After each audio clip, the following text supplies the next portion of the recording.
నమస్కారం అందరికీ. నిన్న దామగుండం అడవి, ఈరోజు గచ్చిబౌలి అడవి. ఇంకా ఎన్ని అడవులను మనం నాశనం చేయబోతున్నాం?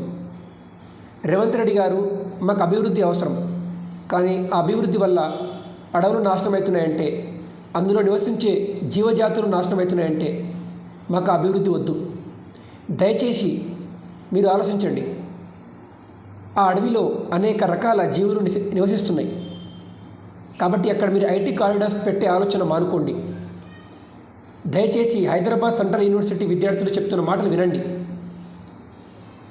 వాళ్ళ మీద అనవసరమైన దాడులు చేయనీయకండి.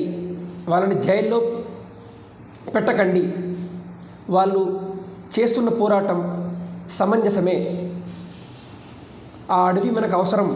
ఆల్రెడీ మన నగరంలో కాలుష్యం చాలా పెరిగిపోయింది. ఎయిర్ క్వాలిటీ ఇండెక్స్ 150, 160 వెళ్ళే విధంగా ఉన్నది భవిష్యత్తులో. సో దయచేసి ఇలాంటి అడవులను మనం కాపాడుకోవాల్సిన బాధ్యత మనకుంది. కాబట్టి దయచేసి మీరు ఆ ఆలోచన విస్మరించుకోండి. అక్కడ ఐటీ కారిడార్స్ పెట్టనివ్వకండి. దయచేసి ఆలోచించండి రేవంత్ రెడ్డి గారు, మేము వేడుకుంటున్నాం.